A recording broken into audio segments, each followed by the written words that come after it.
But I think the important point here is you can't continue doing what you've done. You can't assume the skills you have are still going to be relevant. And I think for every individual, it doesn't matter which country, which industry, what job you're doing, you have to continuously look at where are things going and make sure you're upskilling yourself. And that's not just the organization's responsibility. I think every individual has to take on that accountability too. But clearly, digital skills are going to be needed in some shape or form.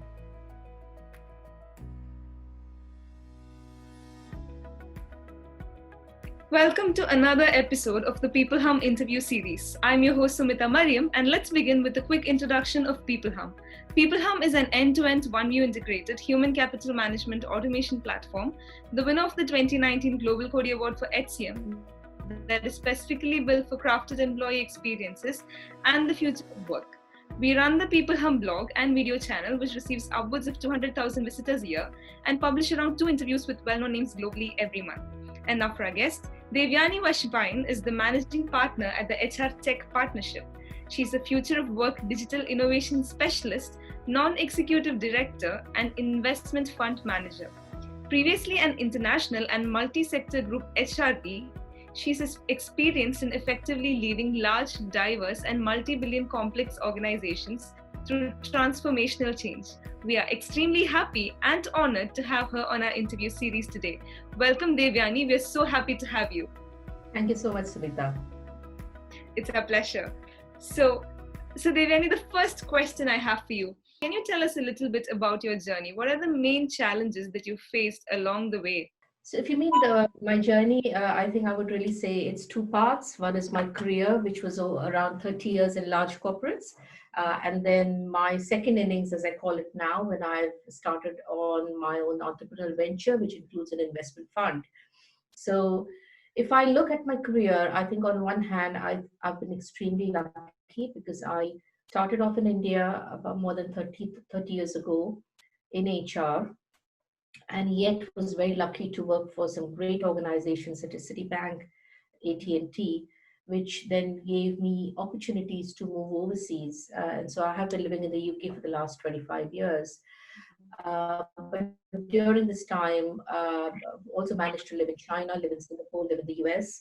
So, a lot of international experience. And of course, looking back, it feels easy, but it wasn't as easy as it looks.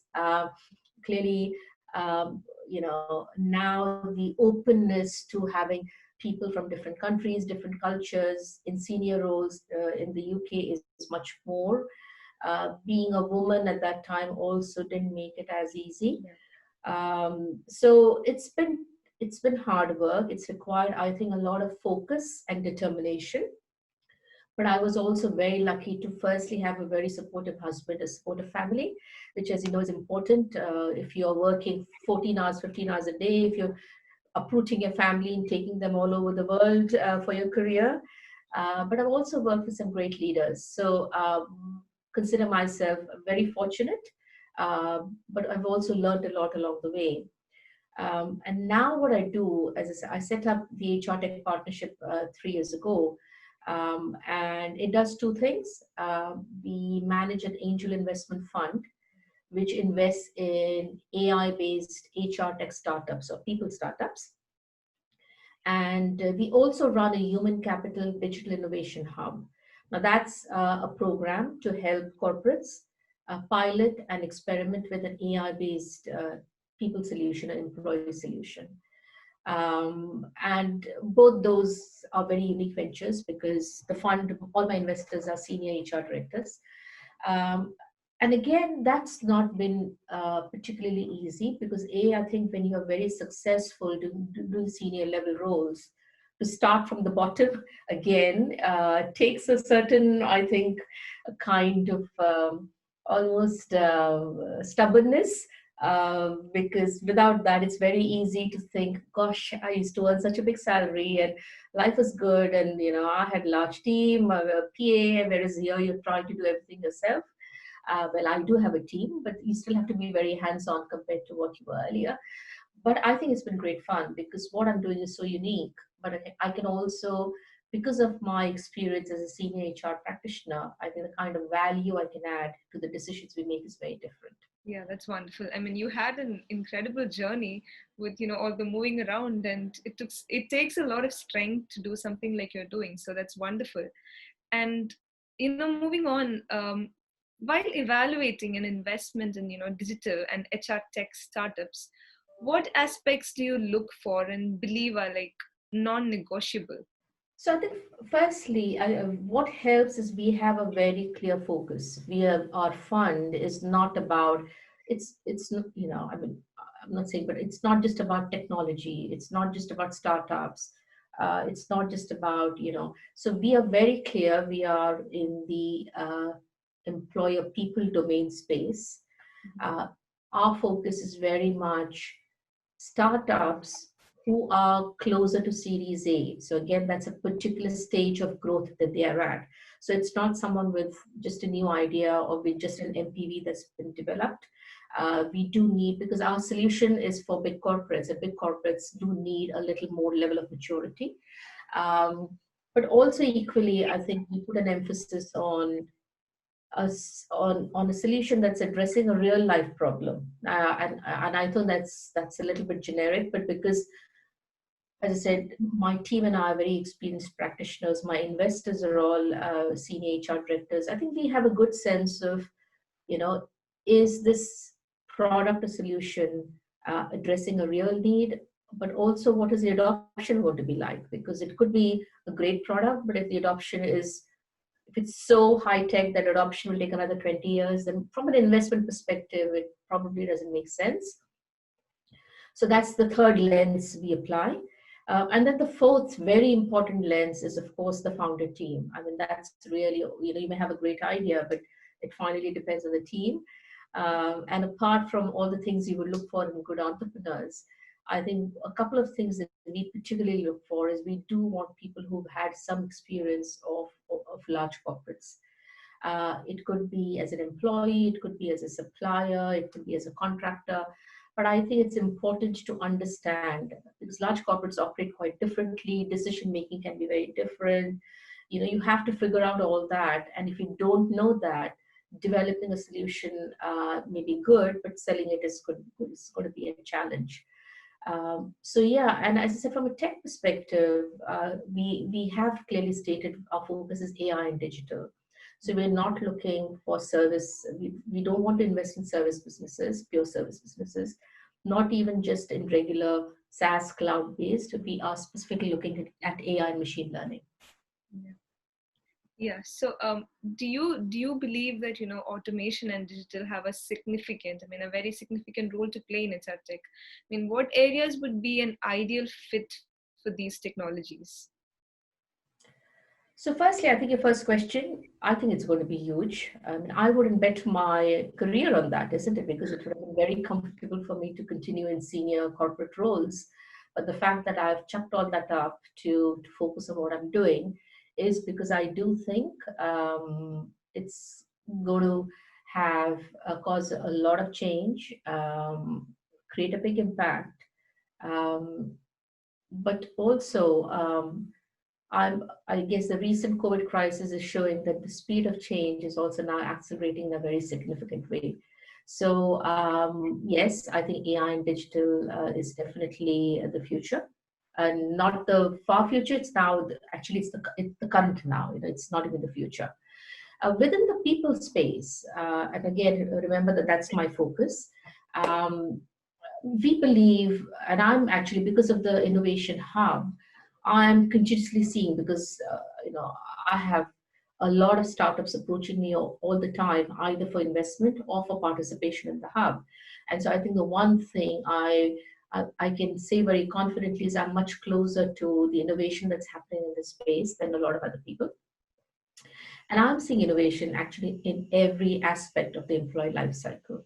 So if we start with workforce planning, um, of course, talent acquisition is huge, and talent acquisition is such a big area. You have candidate attraction, you have screening, you have interviewing, you have the back end referencing. I mean, and last year there were more than 3,000 digital startups in the UK in the talent acquisition space alone. So it's clearly a very exciting area. But equally, the other aspects, whether you take learning and upskilling, coaching, talent management, uh, even things like mobility, international assignments, which earlier it used to be, oh, I mean, I've done that. So I know a big relocation company, they'll assign you, your personal kind of, account manager. Then they'll guide you, take you physically to schools, to this. But now there are some great digital solutions that can do it in a much more cost-effective way. But also things like employee benefits. And the current crisis again is showing that what employers need to do is changing very rapidly. So if you look at employee benefits itself, earlier, let's take wellness. You would have had, you know, corporates offering gym and kind of yoga classes on site, whereas if everyone's working remotely, they need to quickly offer a very different proposition. So wellness is big, physical, mental, but even financial wellness is going to become important because the next few years are going to be very tough financially for a lot of corporates, employees, etc. Um, Payroll is again seeing change, particularly the use of blockchain in payroll. So yeah, so I think actually every aspect of the people area is currently seeing some very, very exciting, but also some, I think, very useful solutions and innovation. Yeah. Yeah, that makes a lot of sense. And when we move our focus to bias in recruitment, how do you think we can, what according to the tips that we can use to tackle unconscious bias in recruitment? Wow. So I think that's quite a big topic. But if I put my earlier hat on as an HR director, and I always believe in the rule of three, in the sense, pick up three things, but then drive that hard so that you get some real progress, because otherwise you could have a plan to do 10 things and then nothing gets done properly. So for me, firstly, I think it is really about diversifying the talent pool. And it starts with the intention in terms of, people, and how much you may say all of us have a bias. So if you're recruiting, let's say, for a software engineer, the tendency is to either go to certain universities or automatically to assume it's a man. So your job at work maybe is more geared towards attracting men. Or if you really want to attract a diverse population, then you need to make sure that you're offering, the kind of flexibility that sometimes women may need, not just men. I think today men and women both. But equally, I think when you're looking at diversifying talent pool, I think removing your own bias about associations of geographies, universities, age with skill, I think you need to disassociate that and put the emphasis much more on two things. One is behaviors, because ultimately I think it is, uh, behaviors in the longer term are far stronger determinant of success and of people doing well than just capability, but also put the emphasis on learning agility.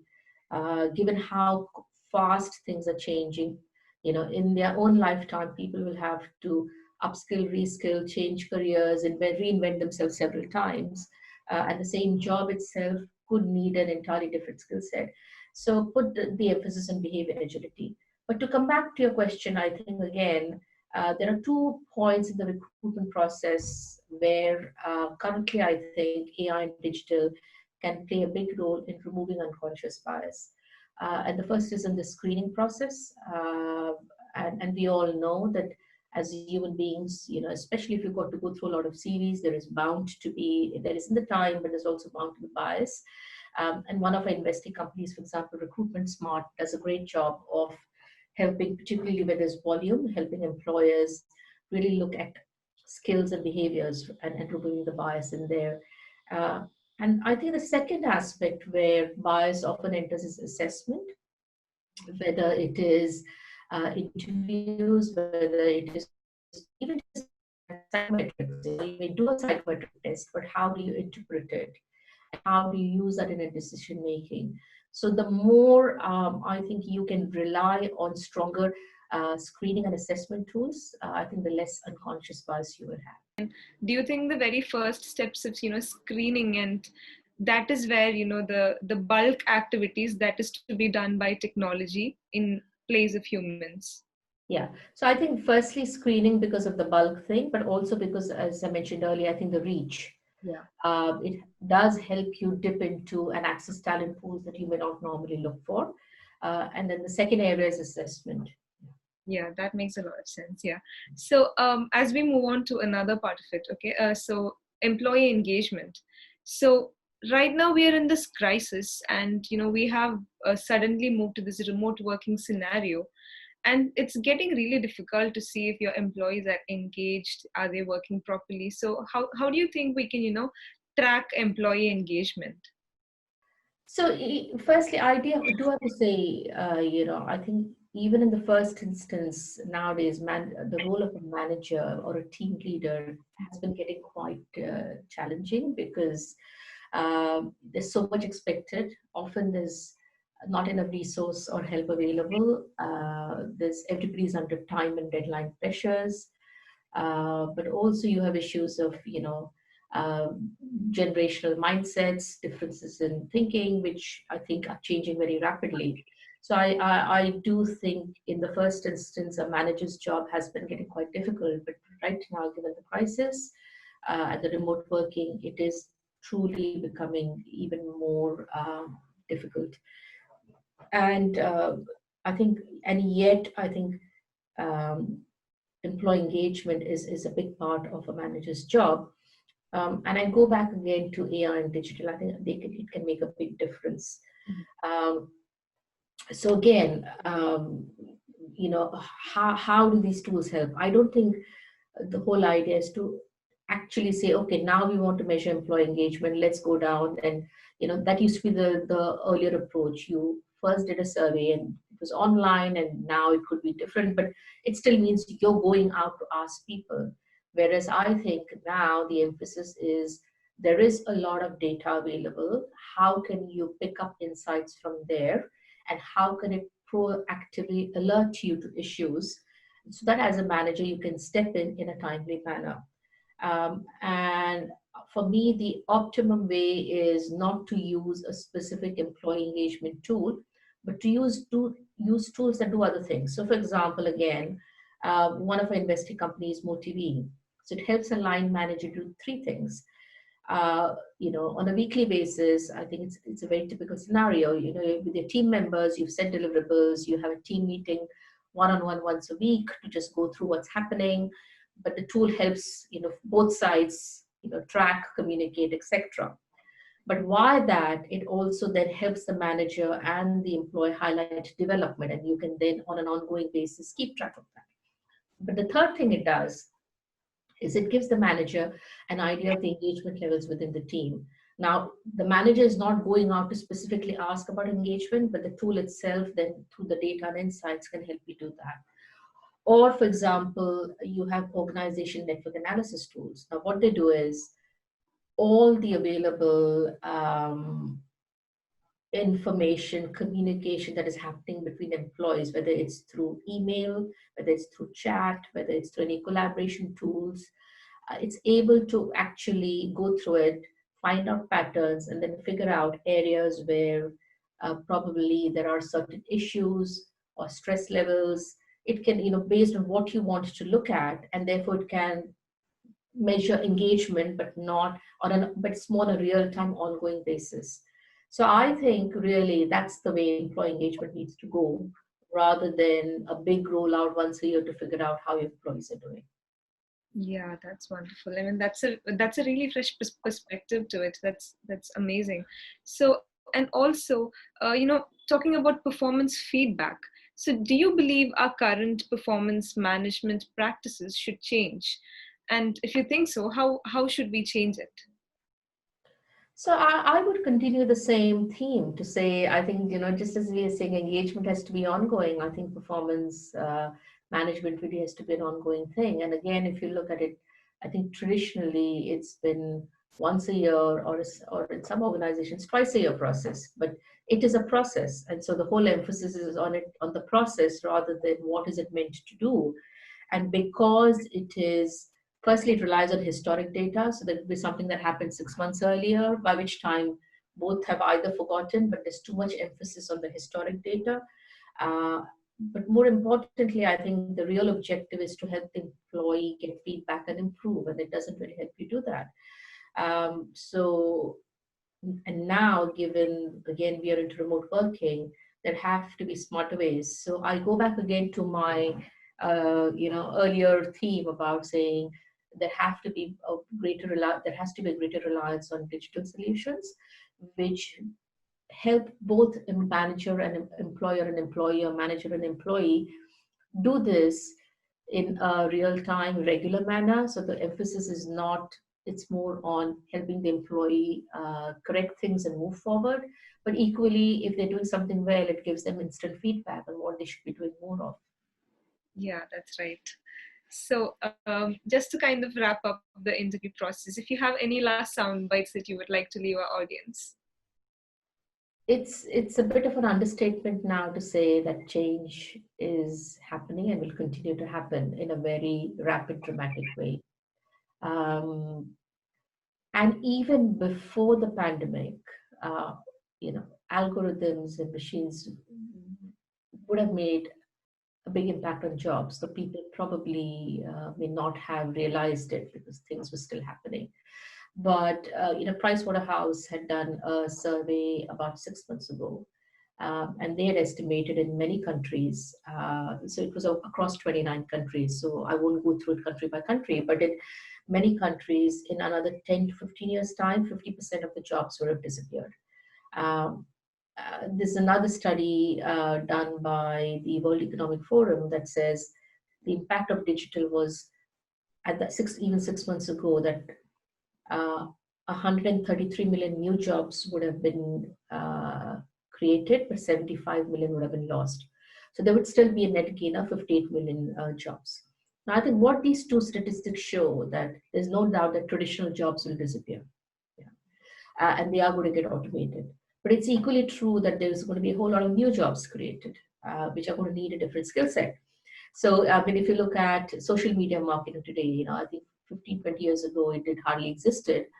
And today, because of social media, I think the kind of jobs that exist, and I think jobs like even what we're doing right now, if we didn't have social media, we wouldn't be doing this, isn't it? So it's not as if it's doom and gloom.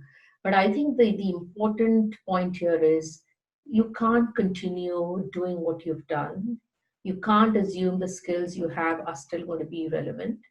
And I think for every individual, it doesn't matter which country, which industry, what job you're doing, you have to continuously look at where are things going and make sure you're upskilling yourself. And that's not just the organization's responsibility. I think every individual has to take on that accountability too. But clearly, digital skills are going to be needed in some shape or form. Yeah. Yeah, wonderful. So it was such a pleasure talking to you, Devyani. I mean, I really appreciate your time and sharing your views with us. It has been a really enriching learning experience for me personally, and obviously for our viewers too. So thank you so much for your time and all of your energy. Let's keep in touch and have a great day ahead of you. Thank you, Sumita. Thank you, peopleHum.